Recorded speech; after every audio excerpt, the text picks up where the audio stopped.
Well guys, welcome to another video. You probably remember the 93 Aero with the low compression issue that suddenly fixed itself. Well, it's back and it's not fixed itself, that's for sure. I have no idea why it ran so nice that it did when it actually ran. But I can tell you this much, it's not gonna run again. This is pretty bad. The car itself is so nice that I'm going to fix it. I'm gonna fix the engine. I'm either gonna, well, let me turn you around and show you what's actually going on here. So this is the head of the engine. Turn on some lights. Oh, it's actually on. There you go. This is cylinder, what is it, 4? Yeah, this is cylinder 4, 3, 2, and 1. And they look sooty. They have been running rich, which is, well, one thing that's good because it actually protects the engine, but not enough. This is the cylinder 1, and one of the exhaust valves, I can see it's bent, so you're leaking compression out there, that's for sure. But that's not the bad part. Look how it looks now. And what I thought was carbon buildup in the engine, which could probably do something, I don't know. Otherwise, anyways, that's the head, it's off, stuff like that. So let's go on with the engine here. This is cylinder 4. Looks completely normal to me. Looks like an engine that has been running. Cylinder 3, no scoring, nothing like that, looks good. Actually, yeah, it's actually really good. Cylinder 2, same story, looks really good. And cylinder 1, yeah. There's a tiny chunk missing there. I don't know if you can see it. It's right here. So it looks like these pistons, or at least one of them, are going out and being replaced. The chain was actually really good on it. Overall, the condition of the engine was really nice. The oil looks good, like everything looks nice. So it's really weird that it's happened. So what I'm gonna do when I get everything back together, I'm gonna replace the injectors because they could be clogged and bad. So I'm gonna replace those with a set of the good working ones, and hopefully that will solve that issue. But it ran fine when the compression issue fixed itself.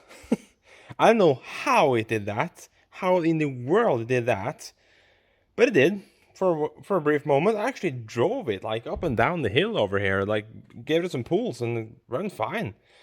And suddenly I bracked it in here. I could drive this in here, no problem at all. And suddenly when I started again, when it was cold, it started losing it had that low compression sound again. And then I removed the oil cap to see if it was a bad piston, which usually when it's a bad piston you can see puffing smoke out of the blow by out the oil cap, but there's nothing there. So I was still pretty convinced that there was a problem with the valves not seating properly.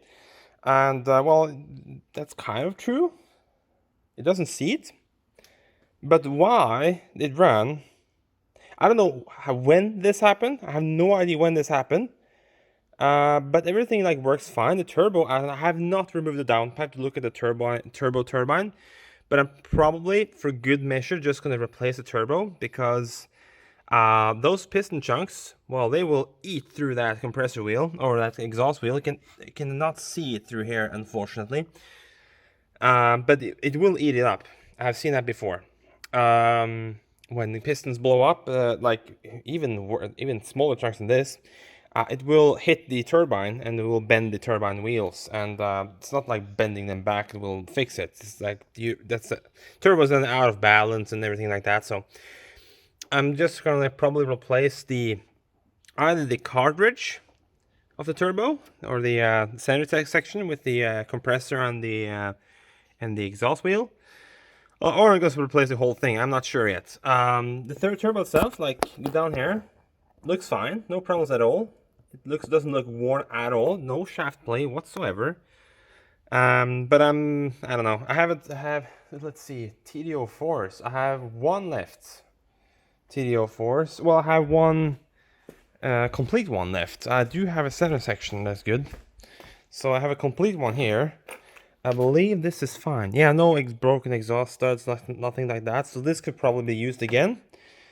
This is standard 15T out of a 9.5 or 9.3, whatever.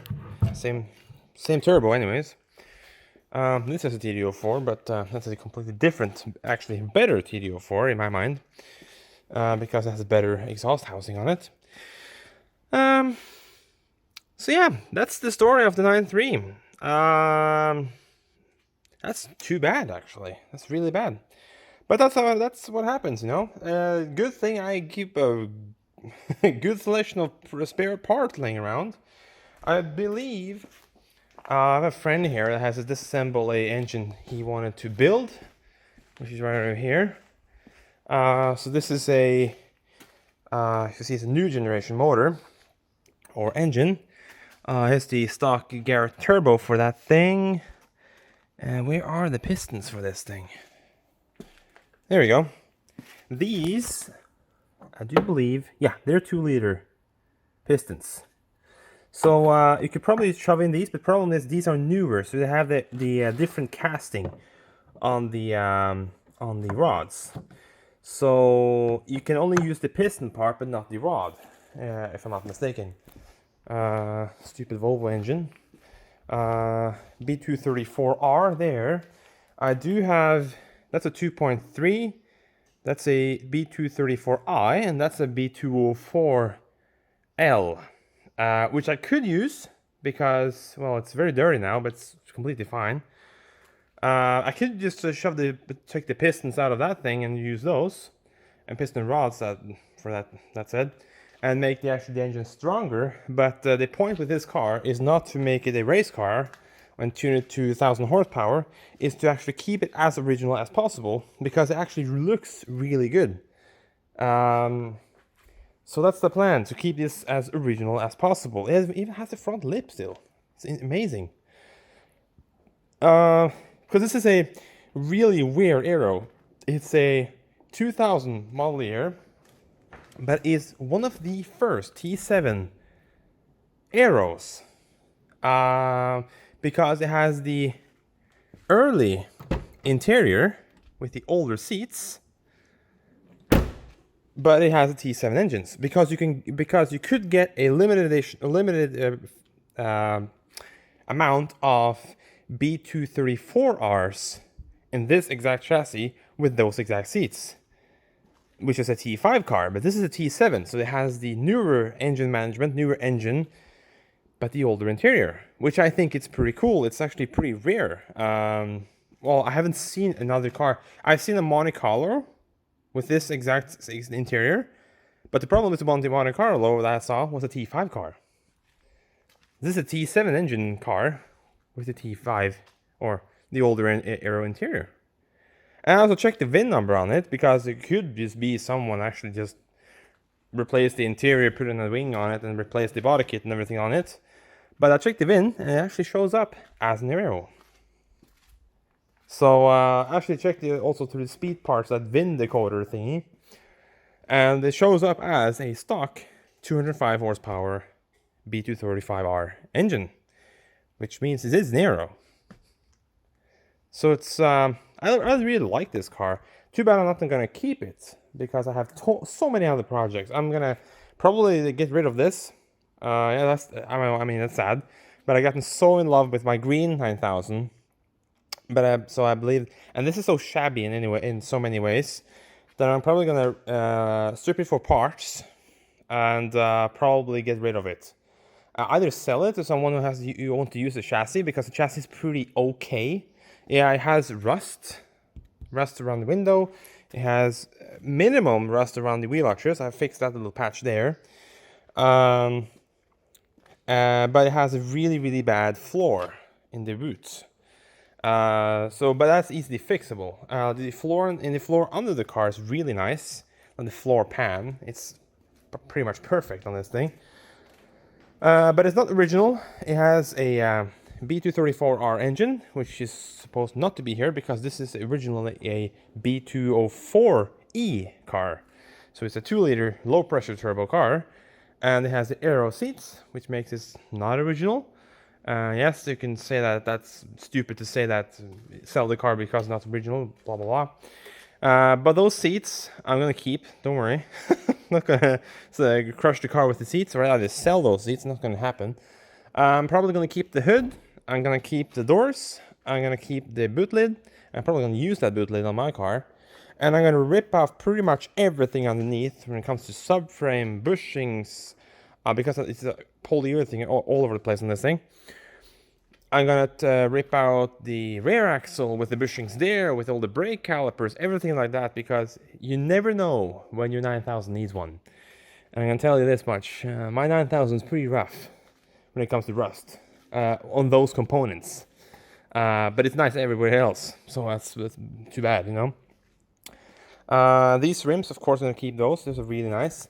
I actually put on winter tires on these things. You can see, yeah, Hakkapeliitta 8s, which are studded winter tires. Really good, actually, really good studded winter tires.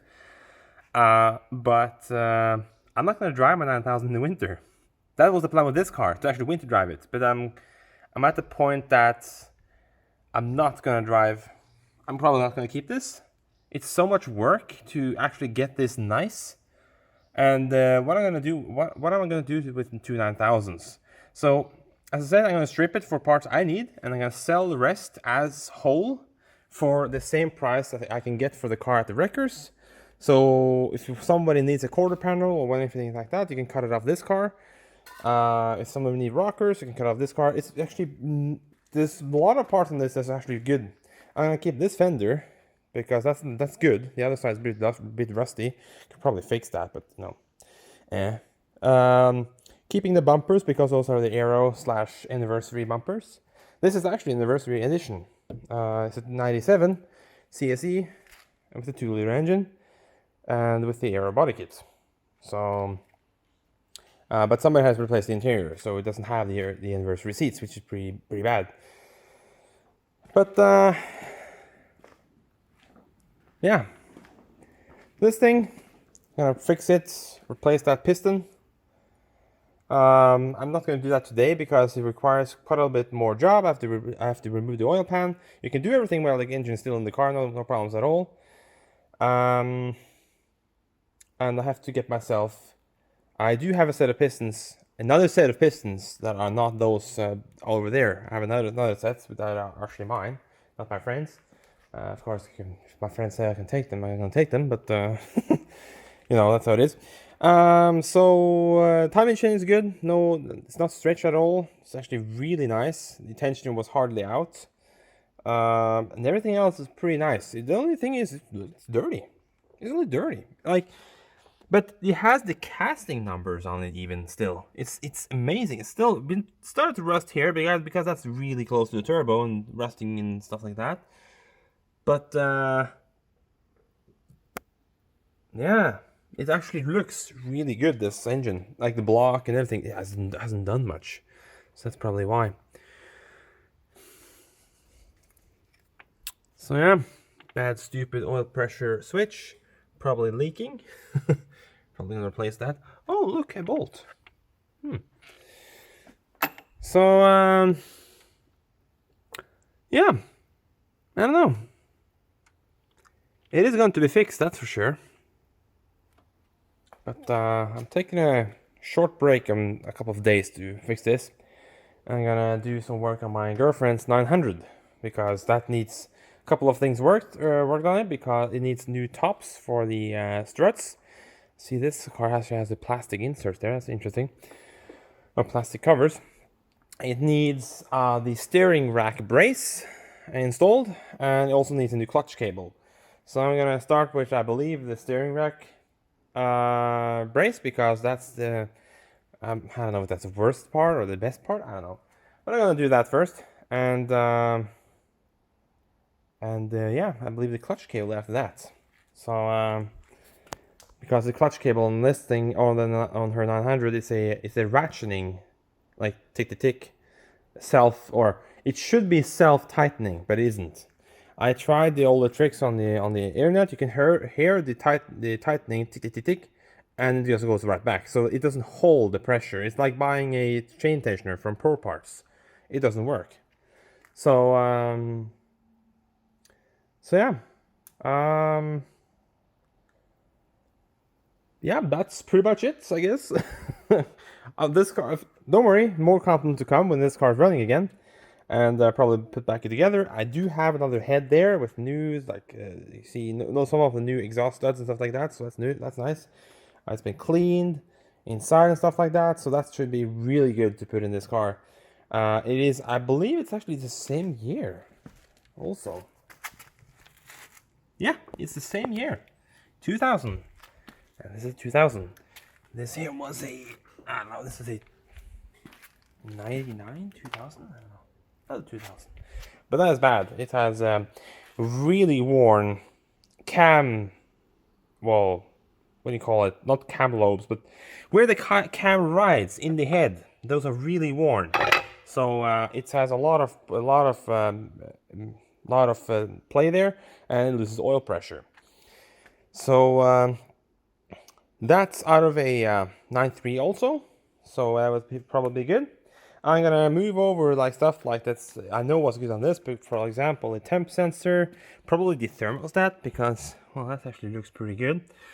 And of course this pressure sensor thingy that this car uses, you know, early T7 cars has that. Yeah, also move over, of course, the intake manifold and stuff like that. I do have a new gasket and everything for that. Yeah, this exhaust manifold has a new gasket.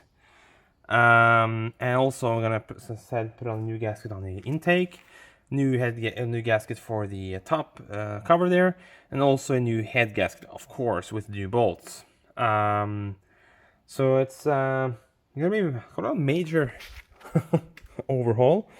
Not really overhaul, it's a cheap way to do it, because the best way here is to remove everything and, I mean, hone the whole engine new and, you know, strip everything down, clean every oil passage and stuff like that. But this car did not have any oil pressure problems. It ran just fine, no top end noise, nothing like that, because that's the first sign of a low oil pressure. That's the top end. So I'm gonna do the cheap way. I'm gonna replace that one piston that's bad. You can do that. You know, Saab workshops, they actually do that. Well, they used to do that when they fixed the engines.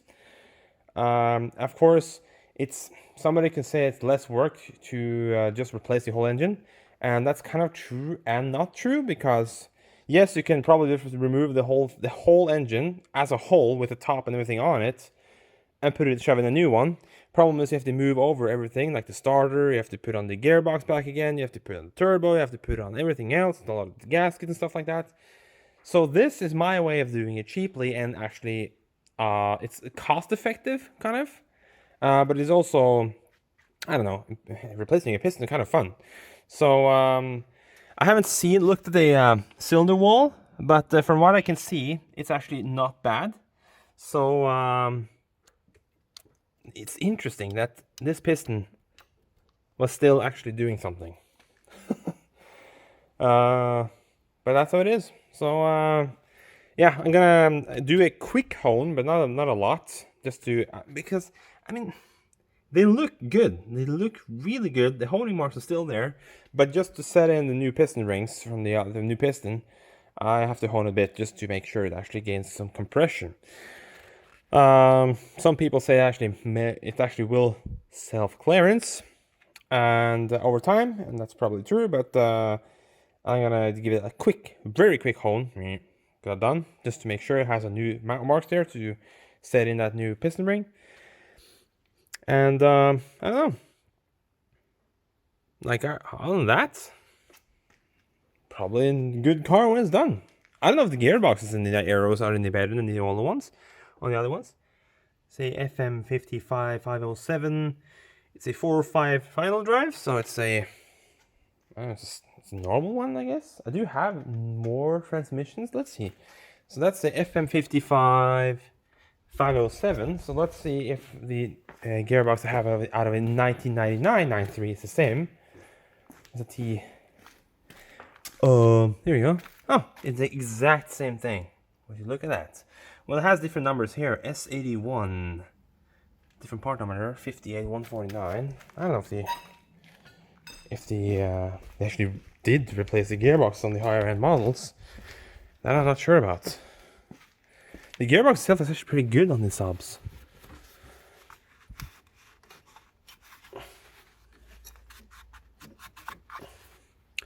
Ah, different number. Yeah, it's a different number on it. But, probably just I don't know, the date code? I don't know. The transmission is pretty good, so I'm not going to do anything about that. But, yeah, thanks for watching, guys, and stay tuned for more content on this car. It will probably come sometime in the future. I cannot guarantee when, because I have other projects I have to attend to here. But, thanks so much for watching, and, has this ever happened to you? Of course, it's a sub. Of course, you're gonna blow a piston when you put in like 14 bar of boost in it. But this car runs a mild stage 1 tune, which is weird that it has done that. I've never seen a 2-liter do that. I've only seen, well, actually, I've seen 2-liters do that when they have when they have a bad DI cassette from Pope parts, because it well, knocks and stuff like that. But I've never seen this on any other. I've seen, that's the only engine I saw on it, because the 2-liters usually don't do this. But from my experience, I run almost 1.5 bar of boost through my stock B205 bottom end, and it runs just fine. Has done that for the last 100,000 kilometers. So why that happens? I'm guessing either a dirty clogged injector that makes it runs lean, because that piston actually looks cleaner than the other ones, and but that could also be all the scratches on the piston that does that. No, it definitely is actually less dirty. You look how black that is compared to this, you know. I don't know. I have no idea why it does that, but it happened, and now I have to fix it. So this is good that I find people like me that actually wants to fix it. I would guarantee that the previous owner, I know the previous owners tried to sell this car, and then the engine failed after he tried to sell it, and he was actually done with it. He was actually stripping it down and actually wanted to part it out and sell it or wreck it, but he put it up for sale as a whole car for the same price you can get it at the wreckers. So I said, I'll take it, no problems, no questions asked. So I got this car as is, and for me this is still a pretty good purchase because of the low kilometers. It's 167,000 kilometers, something like that. It's stupid low. So what's that? Like 120 miles? No, it's not even that. That's 100,000 miles. I had no idea. Yeah, that's 120. That's 100,000 miles, something like that. So yeah, it's really good. So yeah, gonna fix this thing, and stay tuned for that video so you can see this thing running again. Woo!